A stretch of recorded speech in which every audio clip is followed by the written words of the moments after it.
দুনিয়ার কোন নেতার কাছে মাথা নত করা যাবে? দুনিয়ার কোন মানুষের কাছে মাথা নত করা যাবে? ওলামায়ে কেরাম কোন মানুষের কাছে মাথা নত করতে পারে না। আপনারা জানেন কোরআনের বাকি উজ্জ্বল নক্ষত্র আল্লামা মাওলানা হাফিজাহুল্লাহ তাআলাকে জেলখানার মধ্যে বলা হয়েছিল, আপনি যদি একটুখানি ওয়াদাবদ্ধ আমাদের সাথে হয়ে যান, একটু যদি প্রতিশ্রুতি দিয়ে দেন যে জেলখানা থেকে বের হইয়া আর কোরআনের রাজনীতির সাথে জড়াবেন না, আর জালিমদের বিরুদ্ধে কথা বলবেন না, আর বেঈমান নাস্তিক মুরতাদদের বিরুদ্ধে কথা বলবেন না। কিন্তু আল্লামা মামুনুল্লাহ তিনার আগে অনেক ওলামায়ে কেরাম বের হইছে, তারা অনেকেই কৌশল স্বরূপ জবাব দিয়া বের হইছে, ঠিক আছে ছেড়ে দেন, যাওয়ার পরে আর এই ধরনের কথা বলবো না, কৌশল অবলম্বন করছে। কারণ জীবন বাঁচানো ফরজ, সেই জায়গায় অনেক কিছু স্বীকার অস্বীকার করা যায় আছে, সেদিকে যাব না। কিন্তু কোরআনের পাখি শাইখুল হাদিস আল্লামা মামুনুল হক তার আপন দুলাভাই আপন বোন জামাইয়ের কাছে আমি নিজে শুনছি, ঢাকার একটা বড় মাদ্রাসার শাইখুল হাদিস, তিনি আমাকে বলছে, বাবা রে সবাই জেলখানা থেকে বের হয়, তারা কৌশল হিসাবে একটা কথা ব্যবহার করছে, বাহিরে যায় আর আমরা রাজনীতি করব না। কিন্তু বাংলার বার মামুনুল্লাহ বাতিলের সামনে কৌশল হিসাবে কোনো কথা কেউ ব্যবহার করে না। ঠিক না? মাথা নত করবে একমাত্র ওলামায়ে কেরাম আল্লাহর কাছে, কোরআনের কাছে। কোন মানুষ তাগুত বা শক্তির কাছে মাথা নত করতে পারে না। তাহলে গোলামি হবে কার? কোন রবের গোলামি হবে? আল্লাহ রবের পরিচয় দিয়ে কিছু সিফাত বয়ান করেছেন। আল্লাহ বলেন, ইয়া আইয়ুহান নাসু উবুদু রাব্বাকুমুল্লাযী খালাকাকুম, গোলামি তো করবা ওই রবের গোলামি করো যেই রব তোমাদেরকে বানাইলো। নামাজ গোলামি যদি করতে হয় ওই রবের গোলামি কর। ওয়াল্লাযীনা মিন ক্বাবলিকুম, যেই রব তোমার মাকে বানাইলো, যেই রব তোমার বাবাকে বানাইলো, যেই রব তোমার দাদা পরদাদা আদম নবী পর্যন্ত ব্যাকগ্রাউন্ডের সব মানুষদেরকে বানাইয়া দিল।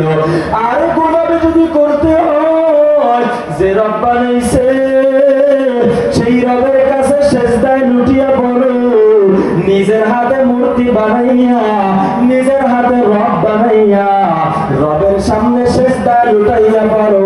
তোমার মতো হতভাগা দুর্ভাগ্য এই দুনিয়ার জমিনে দ্বিতীয় কোন জাতি হতে পারে না।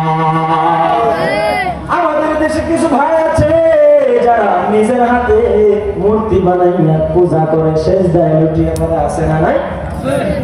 আমরা ইবাদত করি এমন রবে যে আমাদেরকে বানাইছেন, আর তারা ইবাদত করে এমন রবে যে রবকে তারা নিজের হাতে বানায়। কত বাঁশ দিয়ে কোন দিক দিয়ে বাঁশ দেওয়া যাবে, বাঁশ কত বাঁশ দিয়ে দেওয়া যায়, সব তাদের রবদেরকে দেখলে বোঝা যায়। কথা ঠিক কিনা?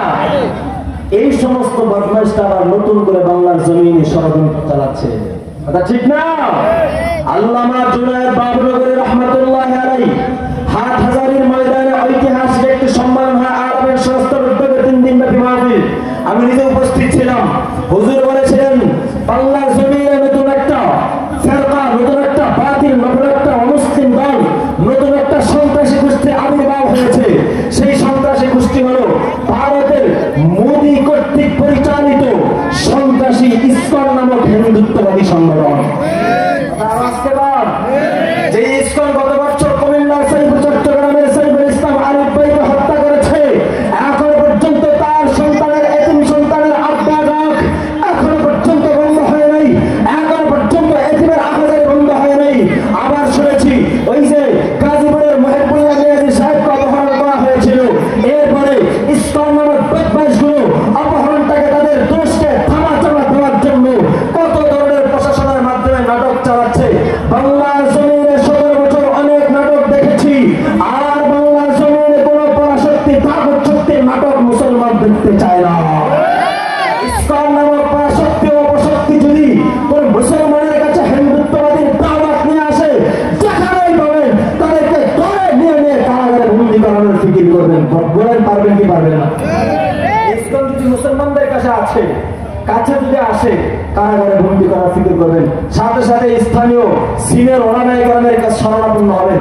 ইসকনকে বাংলার জমিনে ঠাঁই দেওয়া হবে না। এটা হলো ভারতের একটি পরাশক্তি মুসলমানদের সন্তানদেরকে শিক্ষা শিক্ষাঙ্গনে ঢুকে ঢুকে এদের সন্তানদেরকে তাদের শিক্ষায় শিক্ষিত বানানোর জন্য সিলেবাসেও অনেক কথা ঢুকানোর জন্য তারা চেষ্টা চালাচ্ছে। আপনারা জানেন না, অভ্যন্তরীণ কিছু বিষয় আছে। এরপরে মুসলমানদের মেয়েদেরকে প্রেমের লোক, টাকা পয়সার লোক দেখিয়ে দেখিয়ে, বিবাহের লোক দেখিয়ে দেখিয়ে এদেরকে ভারতে পাচার করে দেওয়ার ষড়যন্ত্র তারা চালাচ্ছে। এই ইসকন নামক সংগঠন, ইসকন নামক লোকদেরকে, এদের সদস্যদেরকে যেখানে দেখবেন ইমানি শক্তি যদি খালেদ বিন ওয়ালিদের মতো হয়, সঙ্গে সঙ্গে কলারটা ধরে বসবেন, কোথায় যা বস, কোথায় যাবি বল। আমার দেশের বিরুদ্ধে, ইসলামের বিরুদ্ধে ষড়যন্ত্র করবি, আমার আল্লাহর বিরুদ্ধে চলবি, নবীর বিরুদ্ধে চলবি, কোরআনের বিরুদ্ধে কথা বলবি, আর আমার শরীরে এক ফোঁটা রক্ত থাকতে তোকে জিন্দা এখান থেকে ছুটতে দেওয়া হবে না। মুসলমানের শরীরে যদি রক্ত থাকে, মুসলমানের পাওয়ার বুলেটের মতো হবে। সাহস কেমন নয় আপনাদের, আমার বুঝে আসে। গুলির ক্ষমতা আছে মারা, ক্ষমতা কার? বন্দুকের ক্ষমতা আছে, পিস্তলের ক্ষমতা আছে, পুলিশ প্রশাসনের ক্ষমতা আছে, ক্ষমতা কার? একমাত্র আল্লাহ। পিস্তল মারছে, আল্লাহ যদি বলে এখন তার মৃত্যুর সময় হয় নাই, পিস্তল বের হবি না, দেখবেন পিস্তলের গুলি কাজ করবে, ঠিক না? সুতরাং ভয় করবো কাকে? লা আখাফু আহাদান ইল্লাল্লাহ। মুসলমান আল্লাহ ছাড়া দুনিয়ার আর কোন শক্তিকে ভয় করতে পারে না, কথা ঠিক? আল্লাহকে